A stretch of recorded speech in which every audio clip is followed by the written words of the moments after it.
On your birthday, I'm making you a sandwich. Fixing lunch for her grandson on his birthday was no big deal for Betty Fath, but the fact that he'd lived to celebrate it was. It was a miracle. It really was. For 16-year-old Austin, this year has been a blur. I don't even know what happened.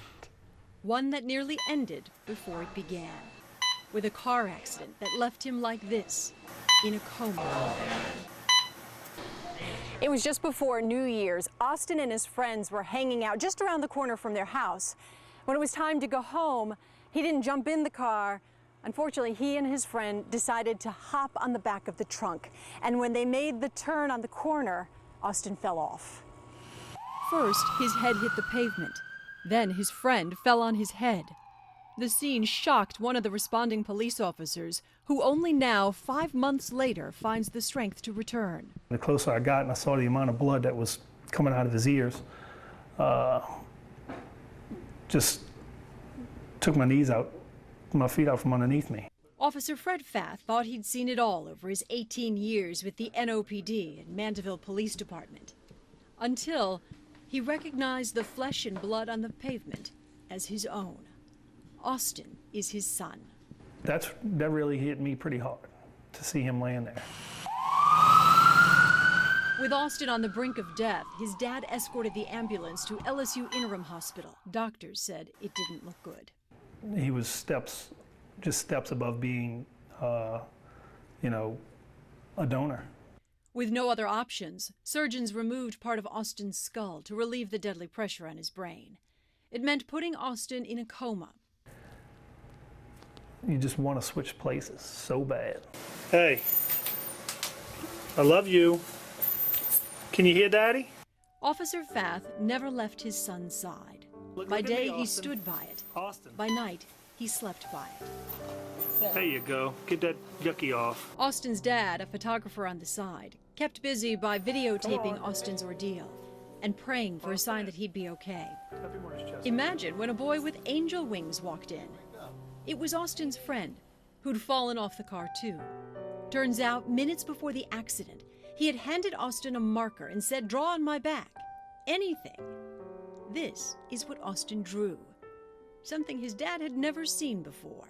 And he lifts his shirt up, and it's these angel wings, beautiful. I was like, wow. Friends turned those wings into pendants and T-shirts that were sold to help pay for Austin's recovery. It would begin 12 days later, when Austin finally emerged from the coma. Thumbs up. Austin, give us a thumbs up, baby. Give me a thumbs up. Thumbs up. Yay! Look at that. Very good. You're the man. And when he raised his hand up and that thumb, it was real lazy, thumb up like this. Wow. It was probably the proudest moment of my entire life. And there would be more milestones. See what I'm saying, Austin? 2 days after the coma, Austin stood. 1, 2, 3. Oh my God, this is awesome. Austin. You're Oh, it's wonderful. Stand up. Just stand for a second. Keep your eyes open. Your back is sore. Oh, honey, it's wonderful. Cry too. That's wonderful. I got you, buddy. I got you. His dad videotaped it all. The therapy, the visits, Give me some of that. the kids who came, and the kiss to the girl he wished had come.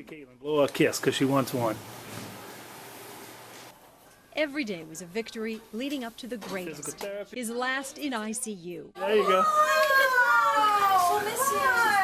Austin was in intensive care less than a month ago when surgeons replaced his skull, That's 360 divided by 2. beneath which his brain is already doing math. He understands the odds he's beaten. They expected me not to make it out of this, but I did. And I'm fine. And remember those angel wings with Austin's initials? He says he had never drawn them before. And you don't know why you did it? Nope, I have no idea. But he hopes they protected his friend, the one who suffered the same accident but came out with only a scratch. I'd rather it be me than someone else. One of my good friends. And as for his recovery, Austin thinks he had a guardian angel too. Remember this? One who's guided him since the day he was born. One who sees miracles masked as simple joys, like a catch between a father and son on the sweetest of 16th birthdays.